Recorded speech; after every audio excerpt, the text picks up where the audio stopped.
अस्सलाम वालेकुम my YouTube family, कैसे हैं आप सब। मैं भी अल्हम्दुलिल्लाह खैरियत से हूँ और उम्मीद करती हूँ कि आप लोग भी खैरियत से ही होंगे। अभी बन रही है फ़िश, वही वाली फ़िश बन रही है जो मैं लेके आई थी। ले लिया बेसन, डोंगे का चम्मच आज मैंने लिया है, जो डोंगे वाला चम्मच होता है जिससे आप खाना सर्व करते हैं। तो उसी चम्मच से 2 बड़े चम्मच भर भर के ले लिया बेसन और उसी चम्मच से 1 चम्मच भर के ले लिया चावल का आटा। 1 चम्मच भर के इसमें शामिल किया अदरक लहसुन का पेस्ट और उसके बाद फिर छोटे जो टीस्पून होते हैं उससे मैंने इसमें शामिल किया पिसा हुआ ज़ीरा, काली मिर्च का पाउडर और थोड़ा सा गरम मसाला, नमक हस्बे ज़रूरत हस्बे जायका। लाल मिर्च मैंने ज़्यादा शामिल की है, लाल मिर्च मैंने शामिल की है 2 चम्मच भर भर के और नींबू का रस। ये सारे मसालों को इसमें शामिल करेंगे। हल्दी भी ज़्यादा शामिल करिए, हल्दी 2 चम्मच भर के शामिल करिए क्योंकि जो फ़िश होती है उसमें हल्दी ज़्यादा जाती है। तो सारे मसालों को शामिल करने के बाद इसको अच्छे से मिक्स करेंगे। चम्मच से मैं मिक्स कर रही थी तो अच्छे से मिक्स नहीं हो रहा था, तो फिर मैंने वही अपना देसी वाला इस्तेमाल किया हाथ, और अपने हाथों से जब तक मिक्स ना करो ना कोई चीज़ तब तक लगता है कि जैसे मिक्स ही नहीं हुई। तो हाथों से खूब अच्छे से मैंने मिक्स कर लिया और खूब मुझे तसल्ली हो गई कि हाँ ये अच्छे से मिक्स हो गया। उसके बाद अब इसमें शामिल कर देंगे फ़िश को मैंने पहले खूब अच्छे से वॉश किया इसको। उसके बाद इसमें थोड़ा सा नमक और थोड़ा सा मस्टर्ड ऑयल डाल के इसको रख दिया था डिप करके। उसके बाद उससे खूब अच्छे से रगड़ के साफ़ किया मैंने। फिर इसमें शामिल किया थोड़ा सा सिरका और पानी डाल के इसको आधे घंटे तक रख दिया था। और जिसमें सिरका शामिल करने से फ़िश की जितनी भी बैड स्मेल होती है, जितनी भी गंदगी होती है, सब उसमें से एकदम साफ़ हो जाती है।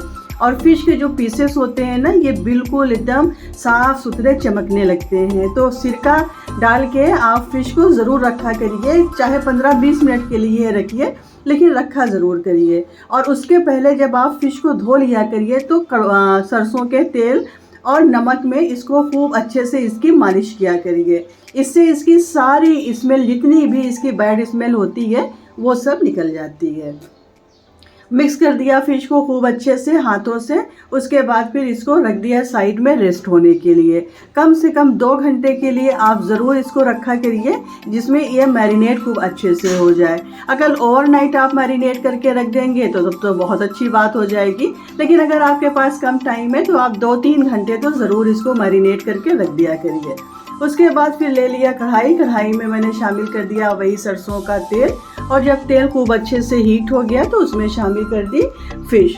सारी फ़िश इसमें नहीं शामिल किया, 8 से 9 पीसेस सिर्फ शामिल किए थे। अगर ढेर सारी आप फ़िश एक साथ फ्राई करेंगे तो बहुत ज़्यादा क्राउड हो जाता है, तो फ़िश बहुत अच्छे से नहीं फ्राई हो पाती है, बिल्कुल उसी में जैसे मिक्स हो जाती है। तो थोड़ी थोड़ी फ़िश आप, तेल चाहे ज़्यादा रहे लेकिन आप थोड़ी थोड़ी सी फ़िश ही फ्राई किया करिए, 5-6 पीस या बहुत ज़्यादा तो 7-8 पीस, इससे ज़्यादा नहीं। अगर बहुत बड़ा बर्तन है तो फिर बहुत ढेर सारी फ्राई हो सकती है, लेकिन मैं तो ऐसे ही बस थोड़ा थोड़ा ही फ्राई करती हूँ। और इसको पहले तो फुल फ्लेम पे फ्राई करना है, गैस की फ्लेम को फुल रखना है जब आप फ़िश शामिल करेंगी।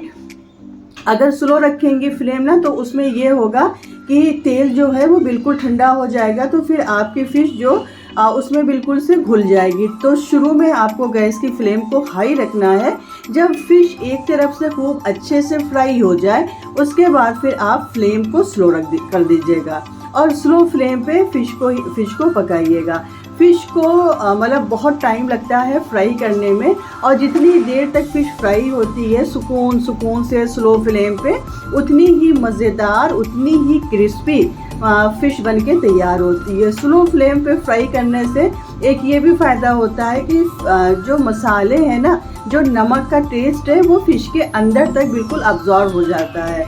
तो कोशिश किया करिए कि फ़िश को हमेशा आप स्लो फ्लेम पे ही फ्राई किया करिए।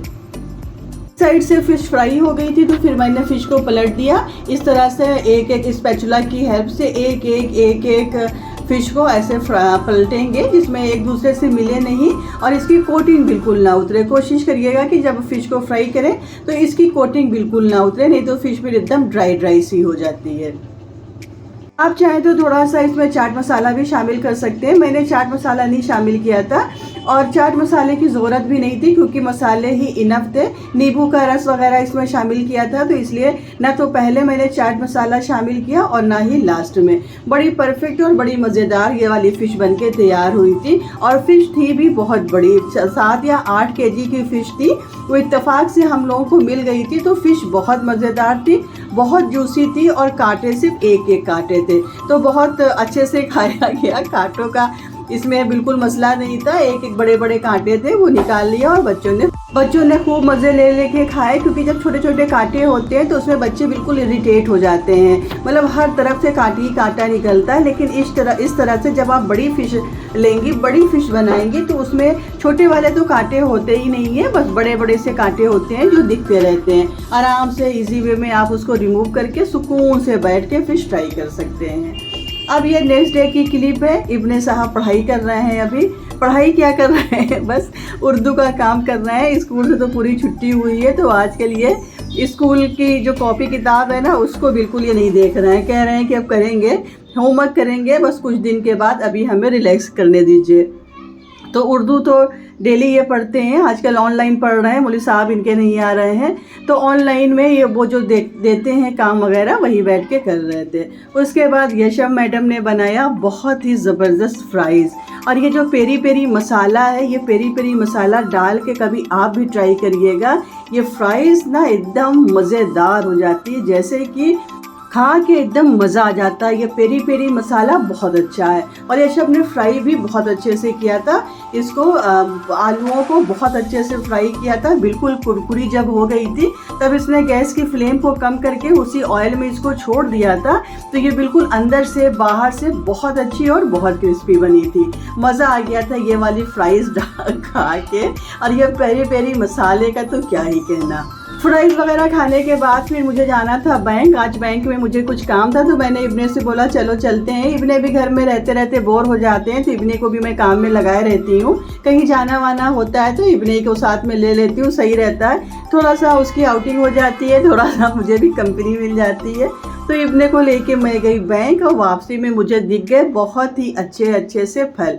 लीची तो देख के बस लगता है कि कितनी ढेर सारी ख़रीद लें। 1 किलो मैं लेके आई, तो इब्ने ने बोला कि कितना लिया, मैंने बताया कि 1 किलो का, 1 किलो और लीजिए।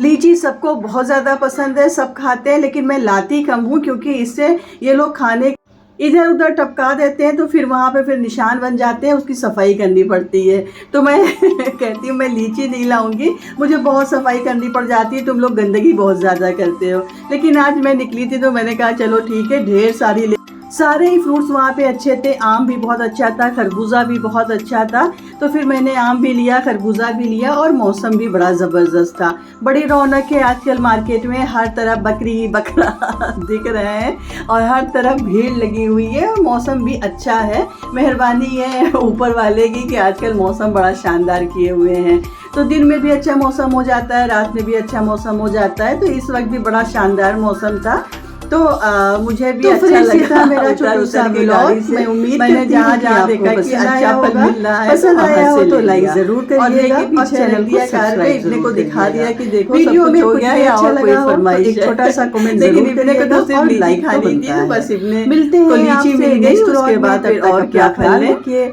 मुझे दुआओं में याद रखिए। अल्लाह हाफिज़, बाय।